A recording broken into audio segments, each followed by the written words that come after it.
I Am That. Talks with Sri Nisargadatta Maharaj. Chapter 63. The notion of doership is bondage. Life itself is desireless, but the false self wants to continue pleasantly. Therefore, it is always engaged in securing one's continuity. Life is unafraid and free. As long as you have the idea of influencing events, liberation is not for you. The very notion of doership, of being a cause, is bondage. Questioner. We have been staying at the Satya Sai Baba ashram for some time. We have also spent 2 months at Sri Ramanashram at Tiruvannamalai.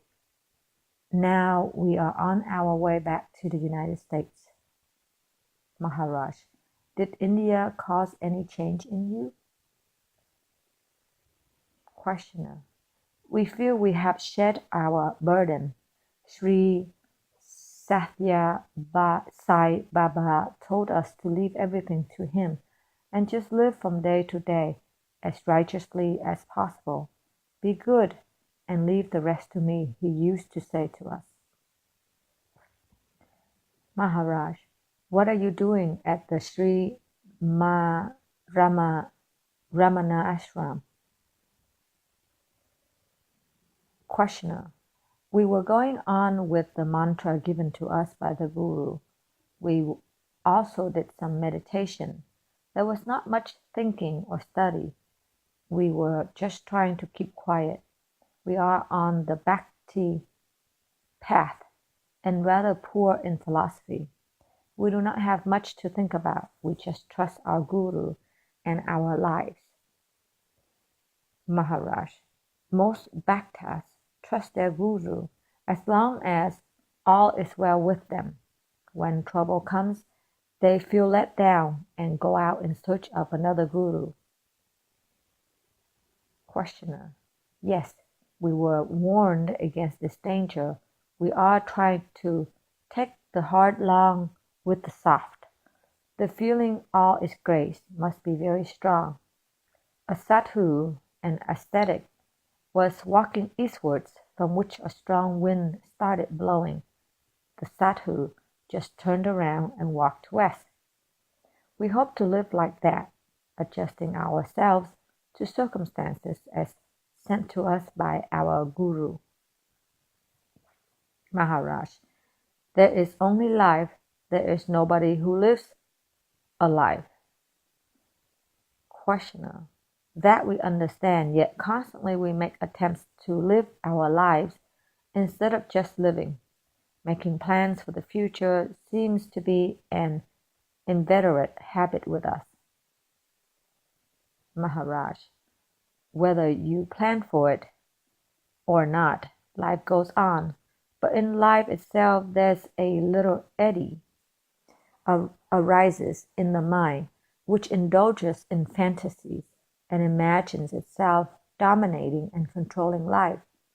Life itself is desireless, but the false self wants to continue pleasantly. Therefore, it is always engaged in ensuring one's continuity. Life is unafraid and free. As long as you have the idea of influencing events, liberation is not for you. The very notion of doership, of being a cause, is bondage. Questioner, how can we overcome the duality of the doer and the done? Maharaj, contemplate life as infinite, undivided, ever present, ever active, until you realize yourself as one with it. It is not even very difficult, for you will only be returning to your own natural condition. Once you realize that all comes from within, that the world in which you live has not been projected onto you, but by you, your fear comes to an end. Without this realization, you identify yourself with the externals, like the body, mind, society, nation, humanity, even God or the Absolute. But these are all escapes from fear. It is only when you fully accept your responsibility for the little world in which you live and watch the process of its own creation, preservation, and destruction that you may be free from your imaginary bondage. Questioner: why should I imagine myself to be so wretched? Maharaj: you do it by habit only. Change your ways of feeling and thinking. Take stock of them and examine them closely. You are in bondage by inadvertence. Attention liberates. You are taking so many things for granted. Begin to question. The most obvious things are the most doubtful. Ask yourself such questions as, was I really born? Am I really so and so? How do I know that I exist? Who are my parents? Have they created me or have I created them? Must I believe all I'm told about myself? Who am I, anyhow? You have put so much energy into building a prison for yourself. Now spend as much energy on demolishing it. In fact, demolition is easy, for the fault dissolves when it is discovered. All hangs on the idea I am. Examine it very thoroughly. It lies at the root of every trouble. It is a sort of skin that separates you from reality. The real is both within and without the skin. But the skin itself is not real. This I am idea was not born with you. You could have lived very well without it. It came later due to your self-identification with the body. It created an illusion of separation where there was none. It made you a stranger in your own world and made the world alien and inimical. Without the sense of I am, life goes on. There are moments when we are without the sense of I am, at peace and happy. With the return of the I am, trouble starts. Questioner: how is one to be free from the I sense? Maharaj: you must deal with the I sense if you want to be free of it.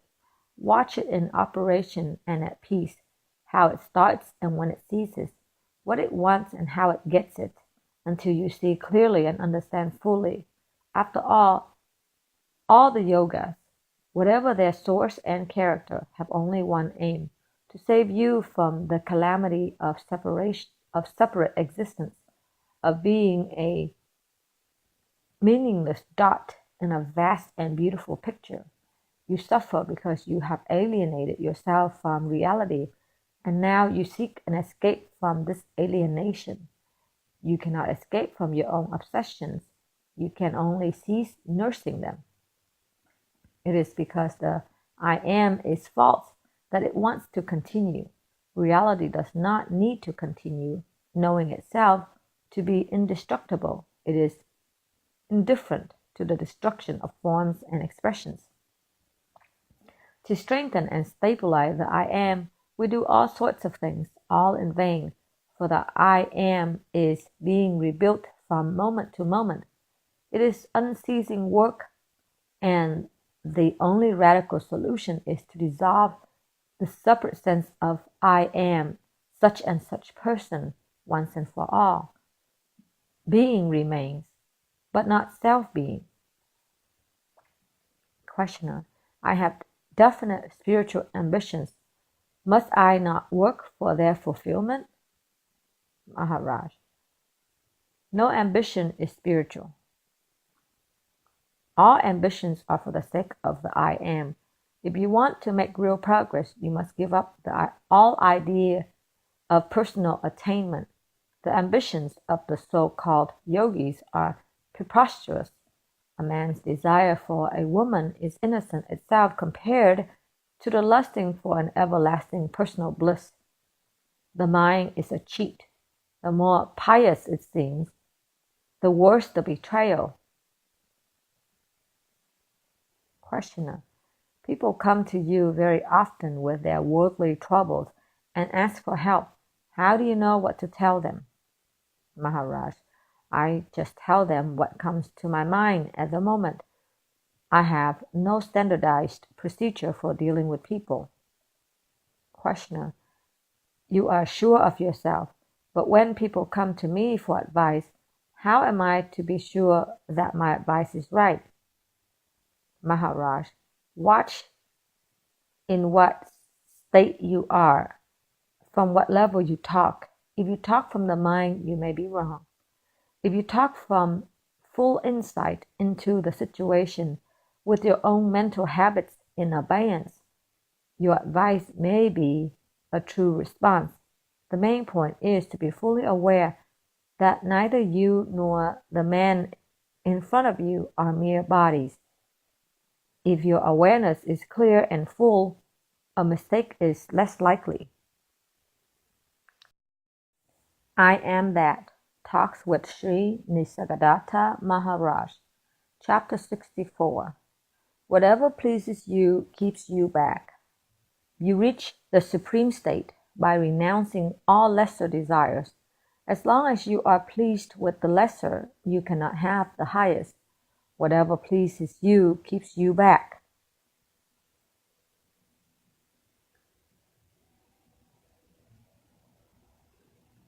Questioner. I am chartered. I am a retired chartered accountant, and my wife is engaged in social work for poor women. Our son is leaving for the United States, and we came to see him off. We are Punjabis, but we live in Delhi.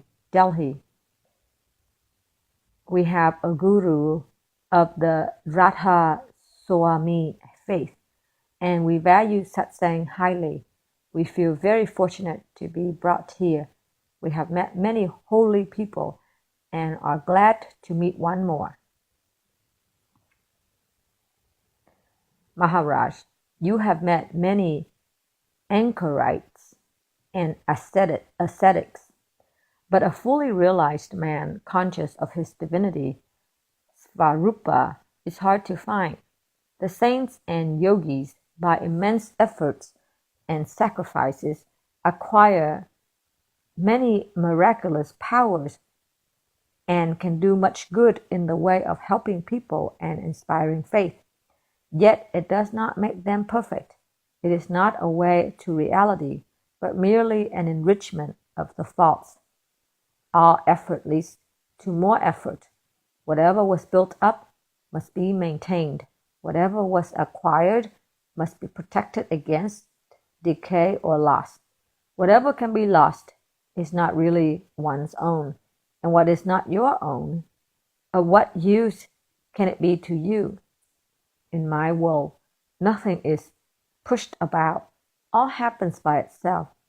All existence is in space and time, limited and temporary. He who experiences existence is also limited and temporary. I'm not concerned either with what exists or with who exists. I take my stand beyond, where I am both and neither. The person who, after much effort and penitence, have fulfilled their ambitions and secured higher levels of experience and actions are usually acutely conscious of their standing. They grade people into hierarchies ranging from the lowest non-achiever to the highest achiever. To me, all are equal. Differences in appearance and expression are there, but they do not matter. Just as the shape of a gold ornament does not affect the gold, so does man's essence remain unaffected. Where this sense of equality is lacking, it means that reality has not been touched. Mere knowledge is not enough. The knower must be known. The pandits and the yogis may know many things, But of what use is mere knowledge when the self is not known? It will be certainly misused. Without the knowledge of the knower, there can be no peace. Questioner: how does one come to know the knower? Maharaj: I can tell you what I know from my own personal experience. When I met my guru, he told me, "You are not what you take yourself to be. Find out what you are. Watch the sense I am. Find your real self." I obeyed him because I trusted him. I did as he told me. All my spare time I would spend looking at myself in silence. And what a difference it made, and how soon. It took me only 3 years to realize my true nature. My guru died soon after I met him, but it made no difference. I remembered what he told me and persevered. The fruit of it is here with me. Questioner: what is it? Maharaj: I know myself as I am in reality. I am neither the body, nor the mind, nor the mental faculties. I am beyond all these. Questioner: are you just nothing? Maharaj: come on, be reasonable. Of course I am. Most tangibly, I am not what you think me to be. This tells you all. Questioner: it tells me nothing. Maharaj: because it cannot be told. You must gain your own experience. You are accustomed to dealing with things physical and mental. I am not a thing, nor are you. We are neither matter nor energy, neither body nor mind. Once you have a glimpse of your own being, you will not find me difficult to understand. We believe in so many things on hearsay. We believe in distant lands and people, in heavens and hells, in gods and goddesses, because we were told. Similarly, we were told about ourselves, our parents' name, position, duties, and so on. We never cared to verify. The way to truth lies through the destruction of the false. To destroy the false, you must question your most inveterate beliefs. Of these, the idea that you are the body is the worst. With the body comes the wool. With the wool, God, who is supposed to have created the wool, and thus it starts fears, religions, prayers, sacrifices, all sorts of systems, all to protect and support the child man, frightened out of his wits by monsters of his own making. Realize that what you are cannot be born nor die, and with the fear gone, all suffering ends.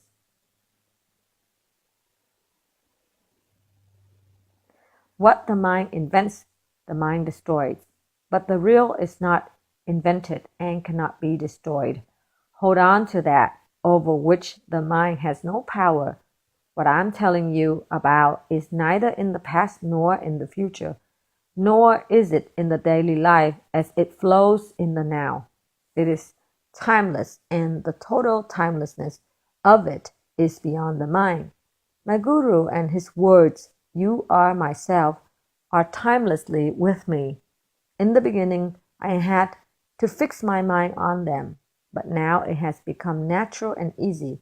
The point when the mind accepts the words of the guru as true and lives by them spontaneously and in every detail of daily life is the threshold of realization. In a way, it is salvation by faith, but faith must be intense and lasting. However, you must not think of faith itself as enough. Faith expressed in action is a sure means to realization. Of all the means, it is the most effective. There are teachers who deny faith and trust reason only. Actually, it is not faith they deny, but blind beliefs. Faith is not blind. It is the willingness to try.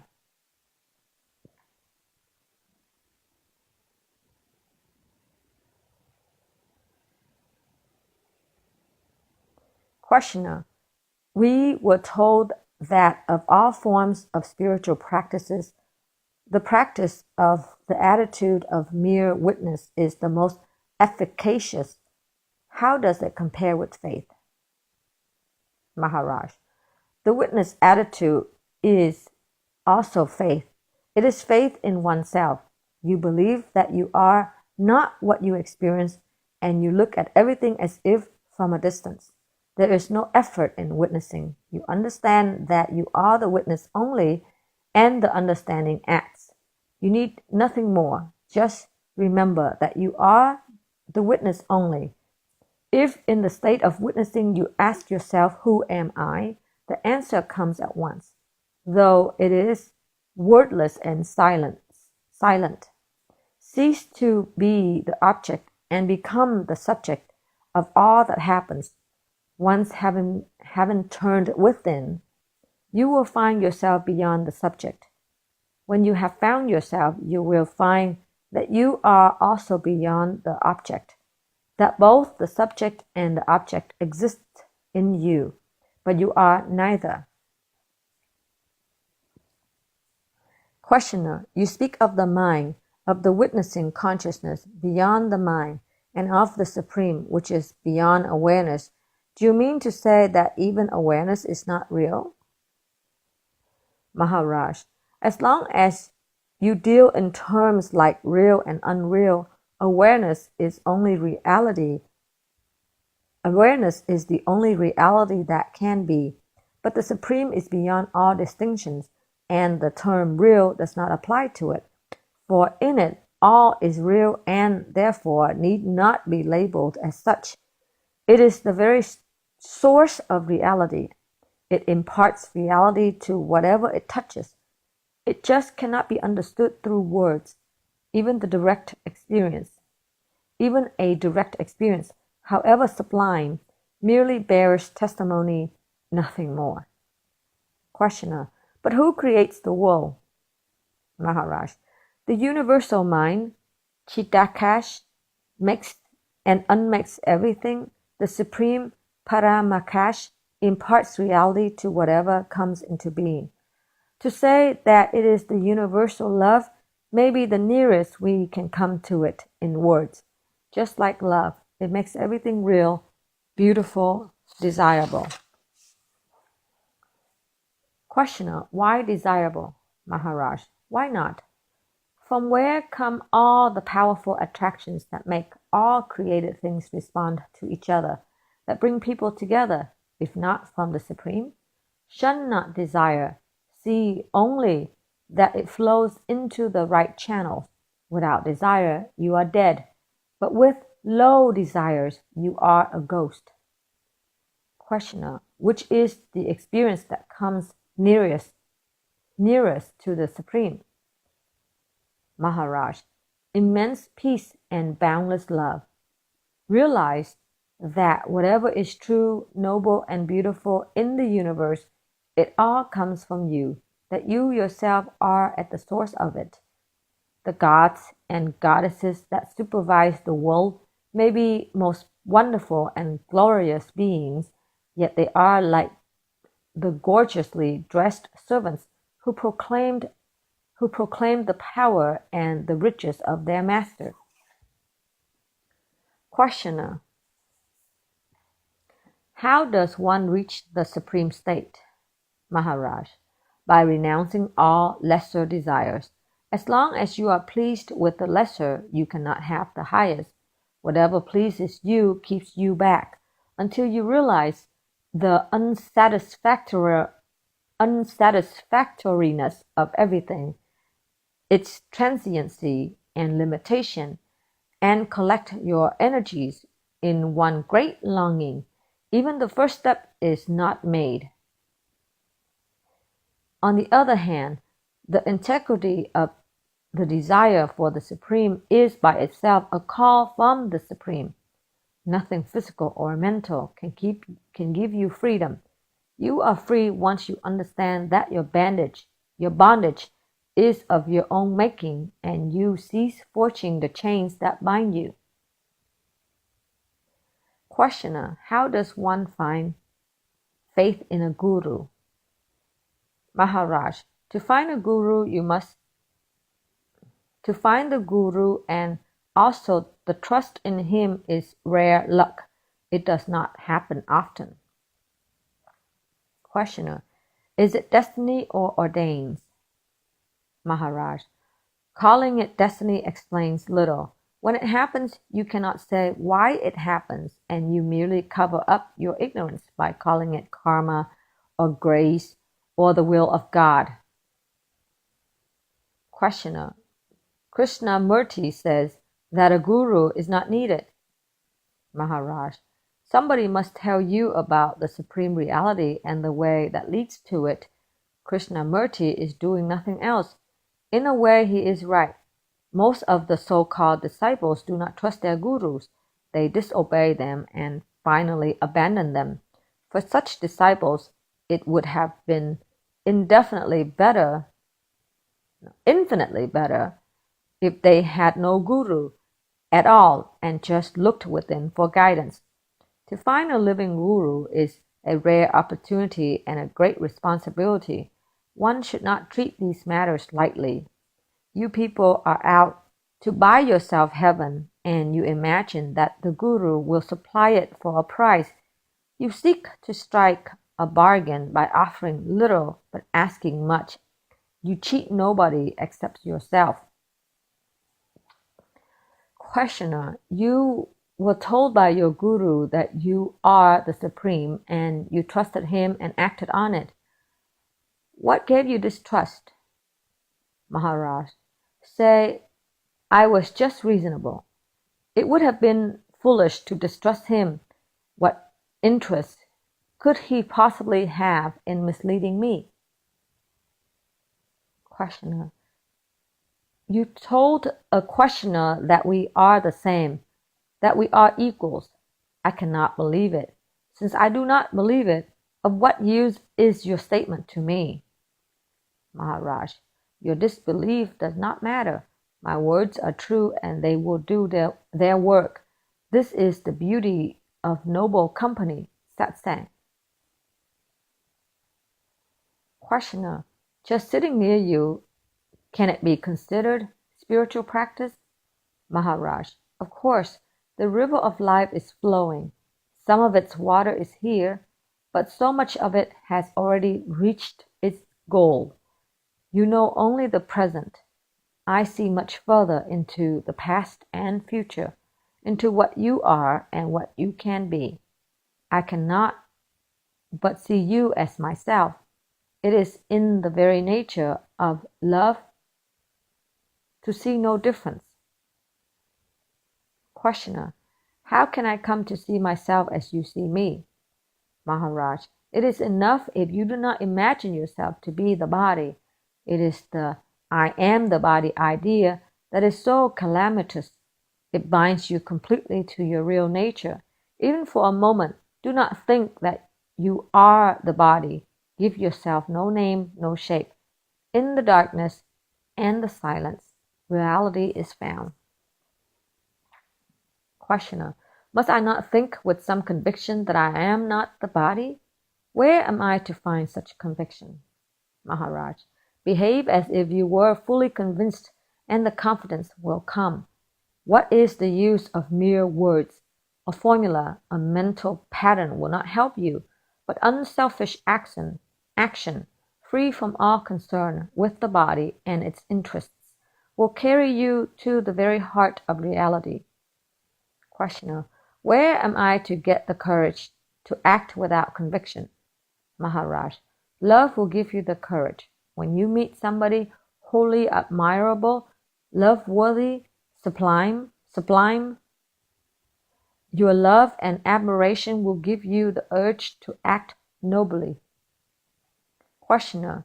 Not everybody knows to admire the admirable. Most people are totally insensitive. Maharaj. Life will make them appreciate. The very weight of accumulated experience will give them eyes to see. When you meet a worthy man, you will love and trust him and follow his advice. This is the role of realized people, to set an example of perfection for others to admire and love.